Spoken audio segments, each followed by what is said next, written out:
Hi everyone, and welcome back to the Mindset and Muscle podcast. I'm your host Keshi, and today I'm coming to you I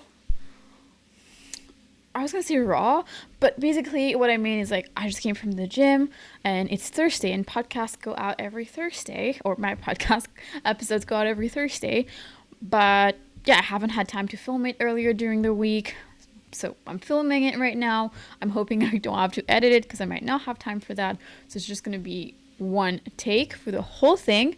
And then also I'm wearing a hat because my hair is so messy, but also it's hair wash day after that. So kind of just coming to you like it is, just getting it done because I'd rather provide value, even if the, image of it is not necessarily that pretty, instead of coming in as a pretty package next week, but skipping this week. So we don't want to do that. We're still here to provide value, to provide education. So here I am today, again, just completely raw. If you can see that if you're watching instead of just listening to the podcast. If you're just listening and you can't actually see me, just forget everything I said.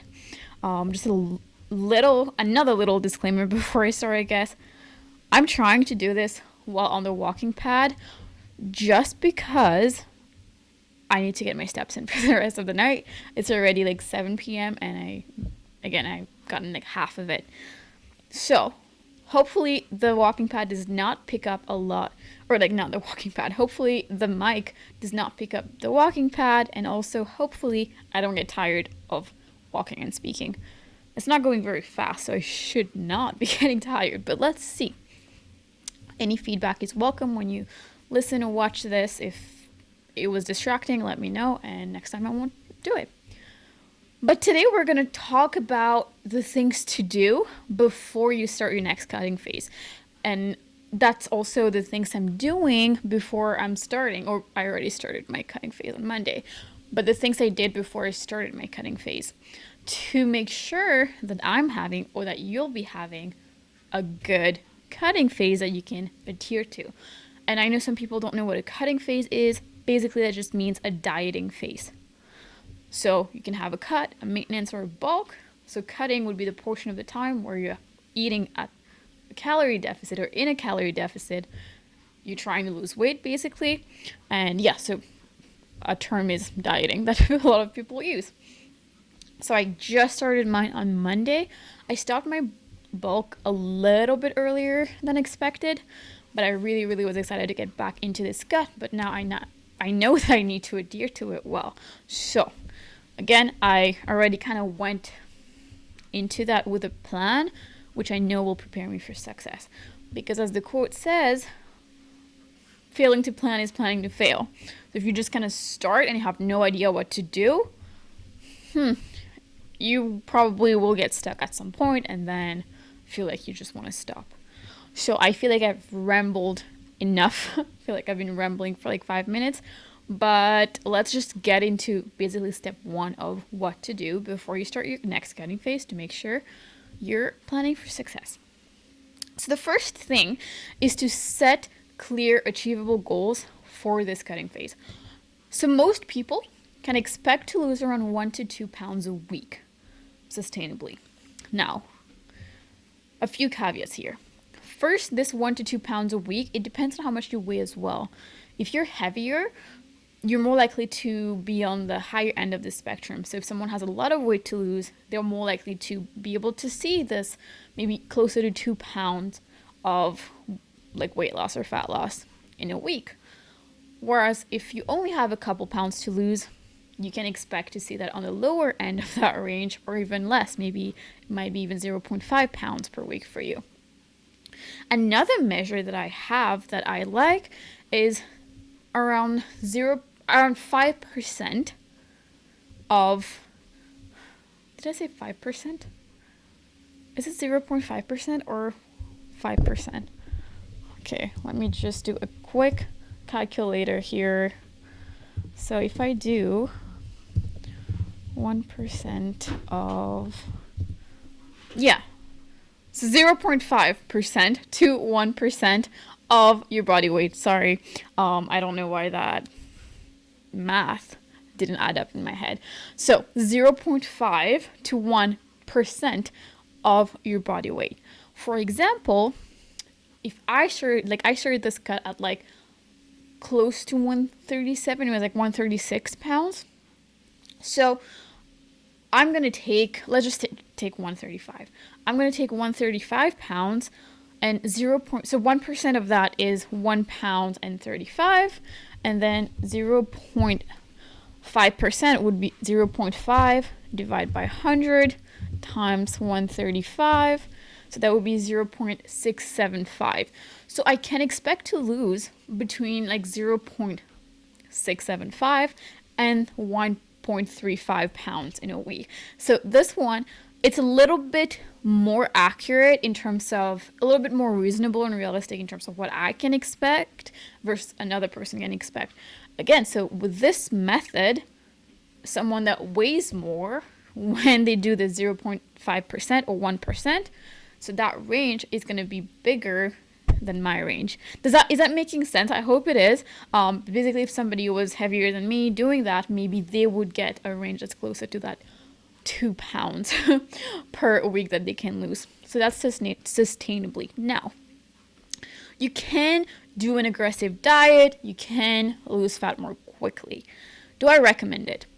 Well, I think if you're having trouble losing weight, then you should not be trying to do an aggressive diet. I'm going to say that again. If you're having trouble losing weight already, you should not be trying to do an aggressive diet.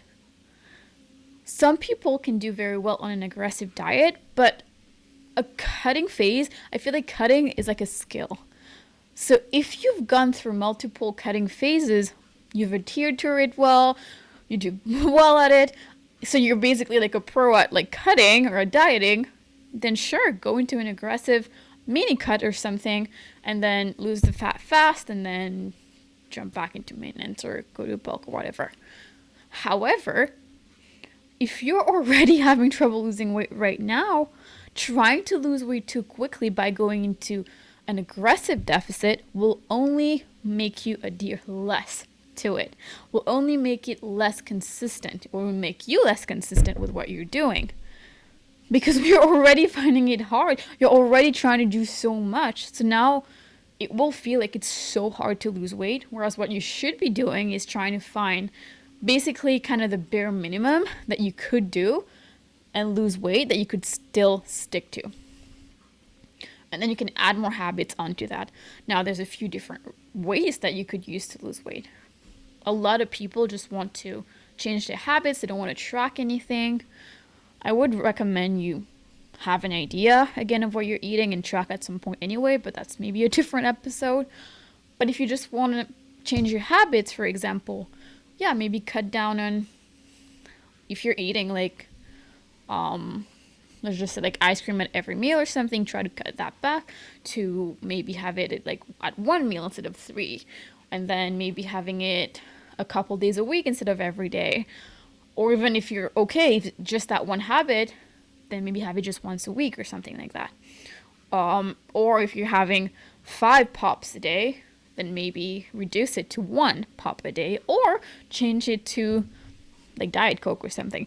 It's kind of like do the minimum things that you can do to see progress. If somebody is drinking 5 pops a day, 5 sodas a day, and they cut that out, they will probably already see progress in their weight loss, because it's so many, like in terms of calories, it's so many calories already that they're cutting down on. I don't know if people are on average drinking like 5 sodas a day. That seems like crazy to me, but like that's an example.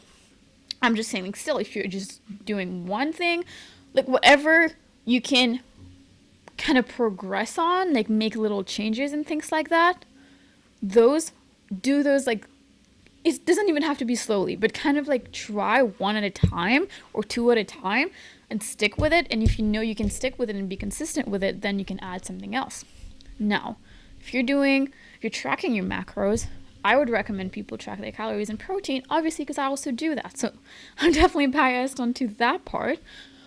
Why? It's because you can be a little bit more flexible with yourself. Now, I'm also not pro just eating whatever you want and just sticking with your calories, because health also matters a lot. So I don't really want people to be like, okay, sure, I'm gonna stick to like 1,500 calories and just eat McDonald's.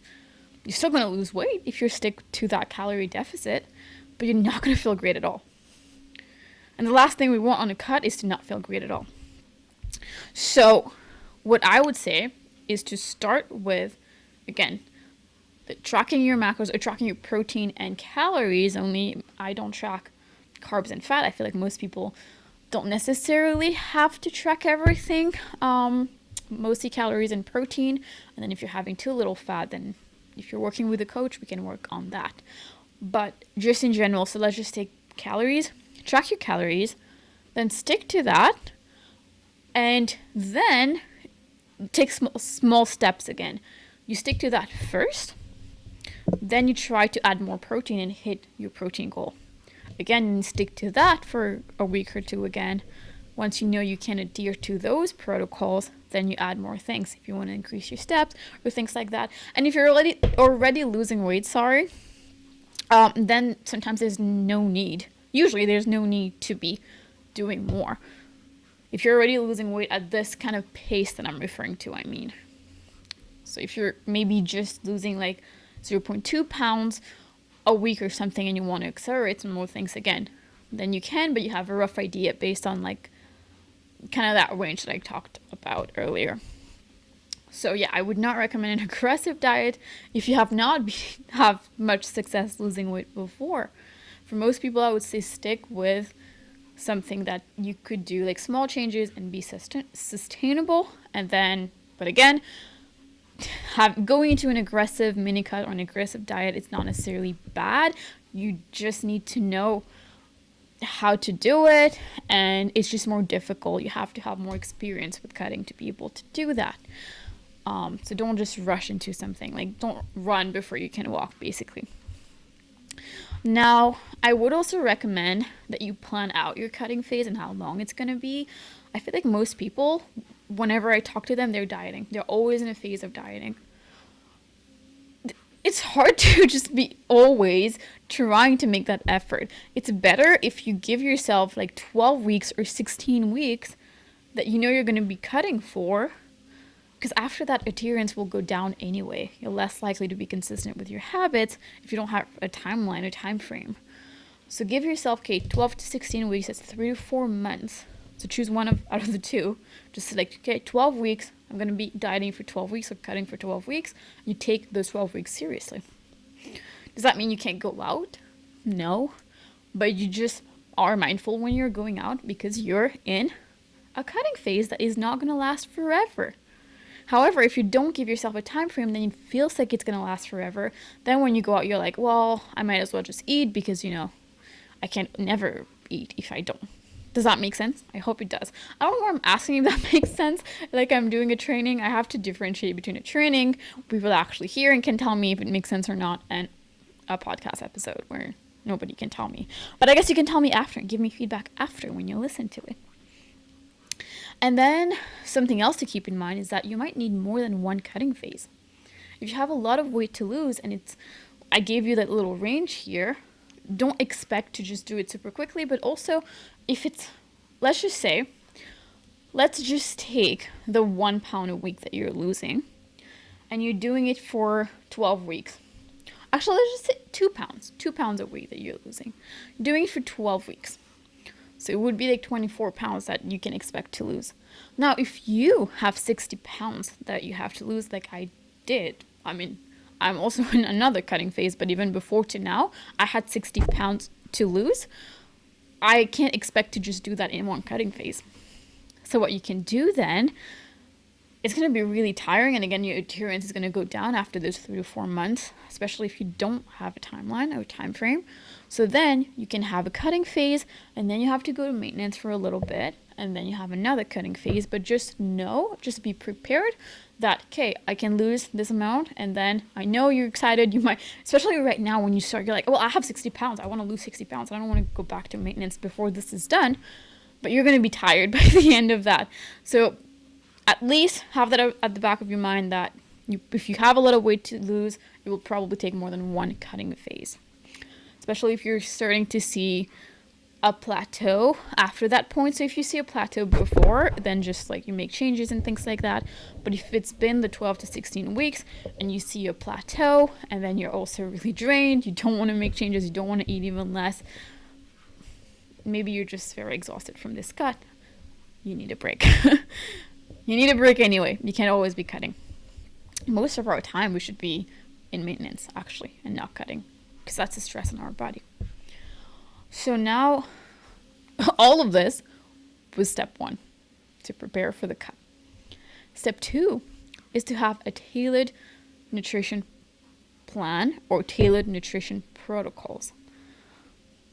So that's, for example, just in summary, being in a moderate calorie deficit.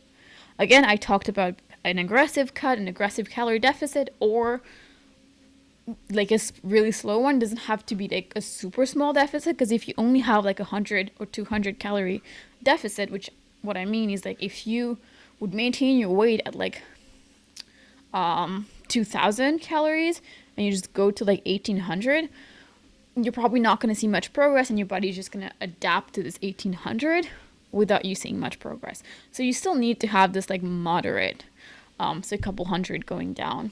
Usually most people do like 400 to 500 deficit, like 500 calorie deficit. So then it would be kind of like 1500. Just also taking into consideration what your BMR is, because we usually don't want to go below your BMR, because that would be what your body already needs to function properly.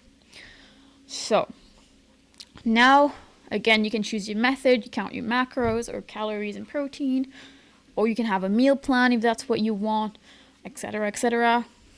Doesn't matter, but you need something that would be like tailored to you. Don't just go online and get like a generic meal plan or 1200 calorie diet, or a diet that's just telling you to juice or to take out a whole food group from your, like, just be very mindful of those things, because honestly what works are the basically like boring things. Everything that looks a little too exciting, be a little bit wary of that. The third thing that you need to succeed at this cutting phase is a structured workout regimen. So the first part is lifting. I will encourage everybody to lift weights. Why? For exercise, especially for lifting weights, I don't recommend people think of it as like calories burnt. Think of it for different aspects of it. Yeah, when I say like your health, your mental health and things like that, your bones, your joints, people don't really care, to be honest.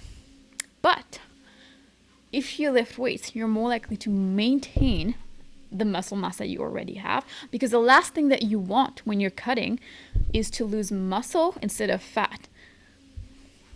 Because let me tell you something, what you want is to look different in the mirror, right? So muscle on you makes you look better in the mirror. Less muscle will make you look less good in the mirror. So you don't want to lose that muscle mass. You want to maintain it or even add some more.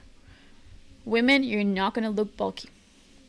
You will not. Lifting weights will not make you look like a man. Absolutely not. So the first thing is lift weights.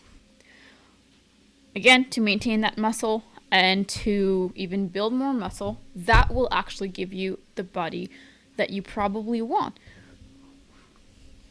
And I've said that before, but the body that you want probably has more muscle than you think.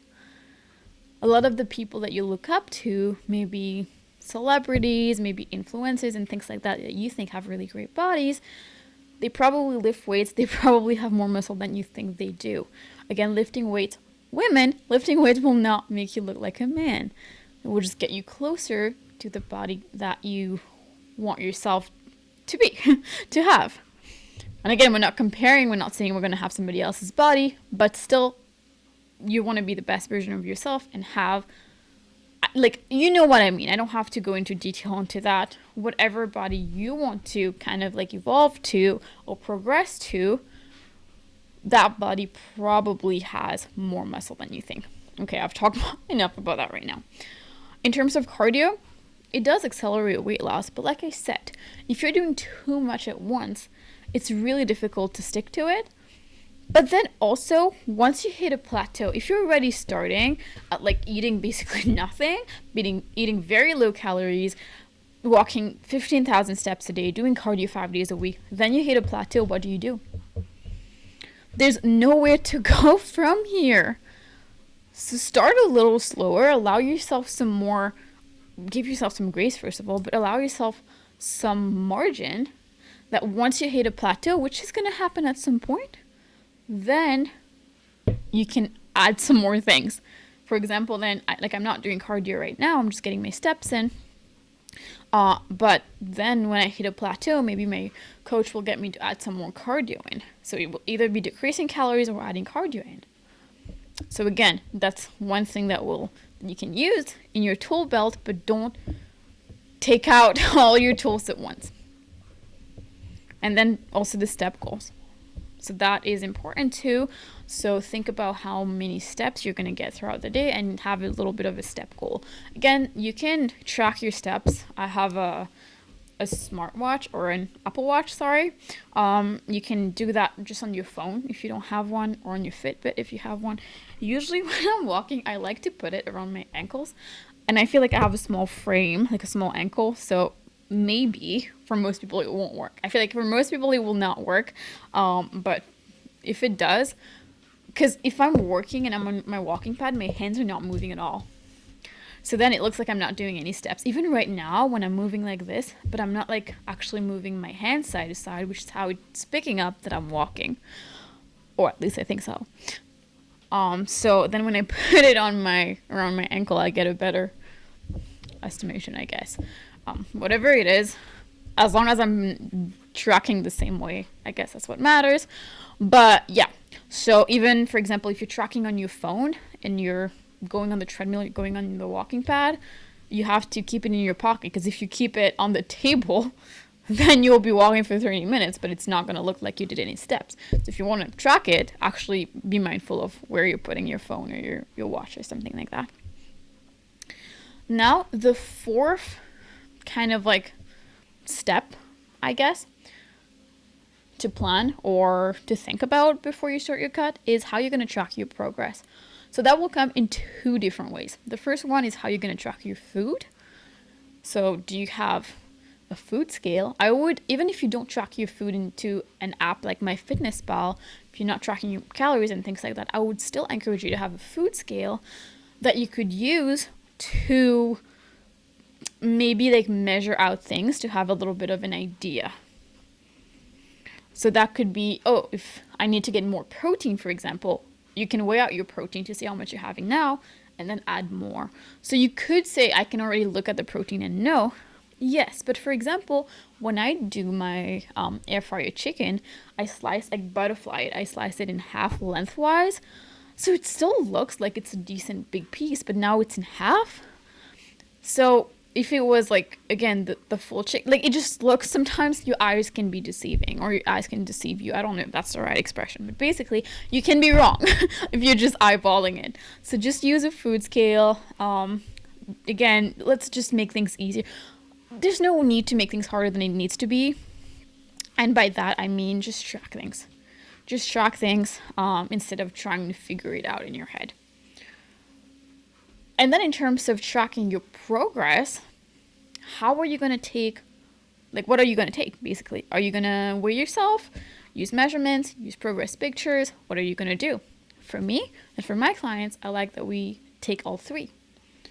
Why? Because the scale gives you a good indication kind of like on a day-to-day. When it's going down and things like that, it makes you happy. You're seeing the progress. It feels like you're not like stagnant, let's just say. However, there's lots of things that affect the scale weight. It's just a number at the end of the day, so it doesn't tell you much more than that. But there could be water retention. There could be, maybe you're on your period, and again, it could be water retention too. But also, it could be that you're never used to work out before, and now you're gaining more muscle. Or for example, if you never used to work out before and you're starting to lift weights, as a new lifter, you make a lot of progress, which then kind of slows down after. But it could be this, like, you're gaining muscle at first, that again, your scale is not moving in terms of showing you that number, which is why we can't just rely on the scale. It's still good. And I still like people to be able to look at it without feeling like they're controlled by it. That's important for the scale, which is why I still want people to be able to weigh themselves. I guess ideally it would be weighing yourself every day and taking a weekly average, not letting any of those specific numbers for the day affect, like, make you make any decision. But at the end of the week, take an average, and that average is the number that you use. Now, I know some people are terrified of the scale. I don't want people to be terrified of the scale, because that just gives it too much power. I want you to be able to look at it objectively and then get that information that it's giving you and then make decisions based on that, plus even other methods, which is why we also take measurements and progress pictures. Progress pictures, first of all, just take it because you might not notice when you're just day 1, but when you're day 365, you will wish you had progress pictures. When you actually lost that weight, you would be really thankful to yourself that you took those, because you will be able to compare yourself. And you don't have to wait for a whole year to compare yourself, but just like after a couple of weeks, you start to see changes. I will say that other people will see the changes even in the pictures before you will. So for example, as a coach, I'm more likely to be able to point something out for you, like, oh my god, like your waist is is thinner, or your thighs are thinner, or something like that, before you're even able to notice it, because we're just our harshest critics. So that's one thing, but also you'll be able to notice the difference in the progress pictures before you'll be able to notice it in yourself in the mirror. Because when you're able to compare it, you'll be able to see yourself, like, objectively, the differences that happen, whereas if you're just looking at yourself, you see yourself every day, you're just not going to think there's much of a difference. So that's another thing. And then body measurements, like, the numbers will not lie. So while, again, if it varies by a couple centimeters or something like that, maybe there's, like, tracking error that happens too. Maybe you took it at, like, a different place, like on your shoulder, for example. That's okay, but you'll still be able to see the trend. And that's the thing for all of those. You'll be able to see the trend for your weight. Don't just look at this little picture here. Go back and look at the bigger picture. Is it going down? Even if there's spikes, because it's not going to be a straight line, even if there's spikes, is it going down? The same thing for your measurements. Like, when I was 60 pounds heavier, like, there's, what I mean, I guess, is there's, how do I put that into words? There is no tracking error that I could do right now that will give me the number on my measuring tape that I was when I was 60 pounds heavier. I hope that makes sense. So basically, if I'm measuring my waist right now and it's 66 centimeters, even if I'm measuring it a little bit more up, a little bit more down, so on some days, on some weeks, I'm getting 66, maybe on one day I got 68, I was more bloated, I don't know. On another day, I got like 65 because I pinched it in a little bit too much. So even if there was no change, there is no way I will measure my waist right now and it will show me, like, I don't remember what it was before, but it will show me like 75 or 76. Like, that's not going to happen even with that error. So that's why we're not just looking at the small picture, we're really kind of zooming out, and with those measurements we'll be able to actually see the progress. So if when you're taking it, usually it's like, again, taking the waist, 64, 65 centimeters or whatever, and then after a couple weeks it starts being 62, 63 centimeters, you're seeing progress. I hope that's clear. I hope I made my point a little bit, like, not too confusing. Again, if there's anything that's confusing, just reach out to me after separately. I'm so happy to have conversations one-on-one. The fifth step is to think about your mental health and I guess, the motivation aspect, but I don't like using the term motivation because then people, when they don't feel motivated, they don't do it. So, one, you need ways to de-stress, to manage your stress. Whether that is to meditate, to read, to do a hobby, whatever it is, you need something that's going to allow you to take that stress kind of like off of you so that you're not going to food when you're stressed, basically, because a lot of us are, and then that's when we eat a lot of snacks, we binge eat, or we want to just quit. When you're stressed, don't think about like your cut when you're stressed is what I mean. You kind of, when you're stressed, you think about the activity that is going to make me de-stress. And then in terms of motivation, more so have your goal in mind, how like visualize how you want to feel a year from now or things like that. Have your why. I feel like that's something that again, I was trying to diet since I was like 9 years old, and since then I've been hearing people say know your why. And some people say it can't just be to look better, to feel more confident, because like that's such like a shallow goal. But that goal kept me going. So you can have any goal that you want, if you're any why that you want. So if your why is because I want to look better, I want to feel better, I want to feel more confident, and those will happen when I lose weight, and that's strong enough to keep you going, that can absolutely be your why. You don't have to share that with anybody. Or another person, it might be something else. It might be because I want to like be able to play with my kids and run around with them. I want to have more energy to do that. Whatever it is, your why is going to be different than mine. But even again, if it's like a physical reason, but it means a lot to you, because maybe if you go deeper, that leads to like confidence and things like that. Whatever it is though, as long as it's strong enough for you, it's enough. You don't need to explain yourself to anybody. You're good. Just remember your why, because there are days when you will want to quit. Just like anything else in life, there will be days when you'll want to quit. And you'll see that maybe you'll ask yourself, is this even worth it? Is this even working? You'll have plenty of days like that. So you have to remember your why. Now, another very, very important thing that I already did before I started my cut was meal planning and meal prepping. So I got my calories and I already kind of pre-tracked. I didn't put it in MyFitnessPal yet before, but you could also do that. But I got my calories for going forward, my starting calories for the cut, and I was like, okay, so let's just say, like for me, it's like 1,500 right now. So with 1,500, and I didn't know if I should say it or not, don't just copy the calories that I get. It's going to be tailored to you. So what's working for me might not necessarily work for you, or it might be too little. You don't even need to go that low. So yeah, don't copy just based on this number, but we're just taking an example. I'm at 1,500 calories, so then I will plan out my meals and my snacks. Okay, maybe I will give myself 3 meals of like around 1,400, about 400 calories. Then I will add snacks that make up like the remaining 300. Or I could just have 3 meals of 500 calories, but then I won't have any snacks. So just plan out your meal. So then when I'm looking for recipes, instead of just trying to like basically do it super randomly, I'm organized. Like my brain is not like cluttered. I know what I'm looking for. I'm looking for recipes that are around 400 calories. Now if it's a little bit more, if it's 450, then I just take it a little bit from my snacks, or I take it a little bit from a different meal or something.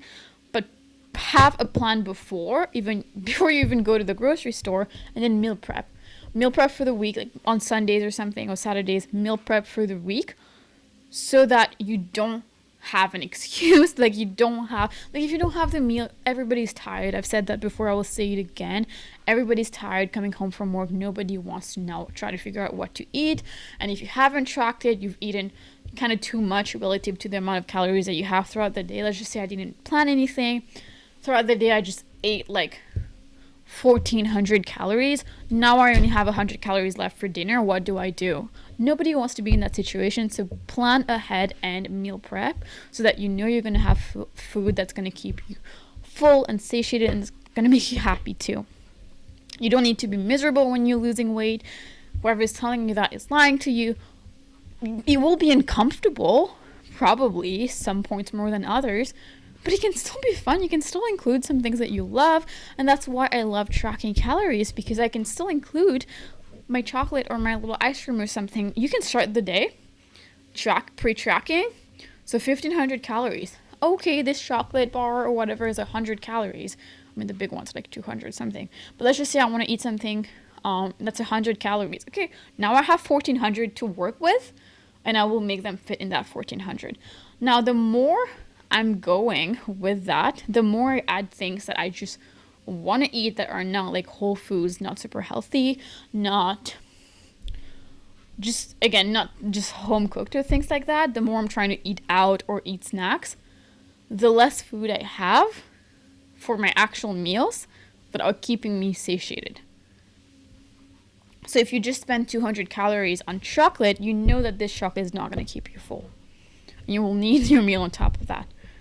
So just be mindful of that, but that's why I do like counting my calories, because I have the flexibility of adding some more chocolate in my diet if I want, or just changing it up every day instead of sticking to a meal plan. And then another step that I have is accountability.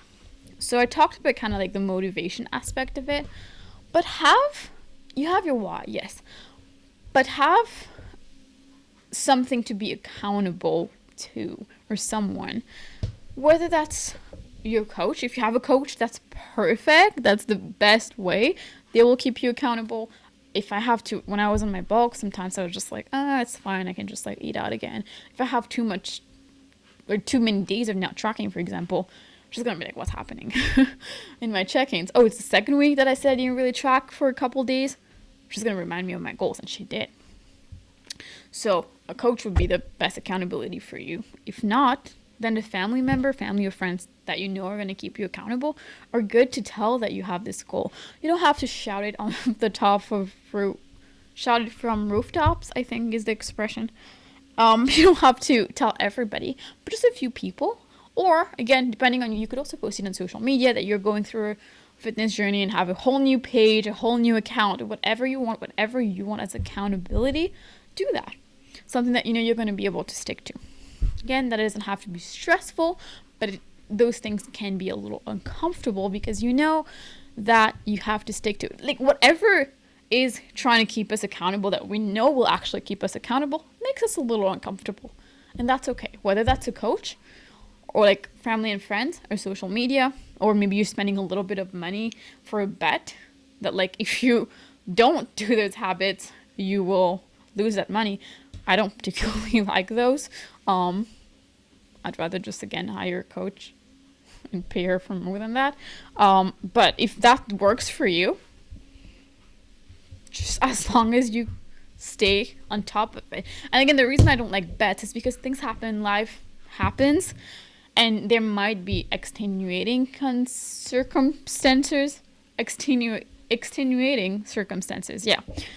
Like something might actually happen where maybe you lose a really close family member or something, or whatever it is, or your child gets really sick, that you really have to put a pause on it, and you're okay not making progress in your weight loss journey because that thing is a lot more important. Now, that's different from just having obstacles come up day to day, because you have to think like if something happens to your child, for example, like you don't care about your weight loss right now.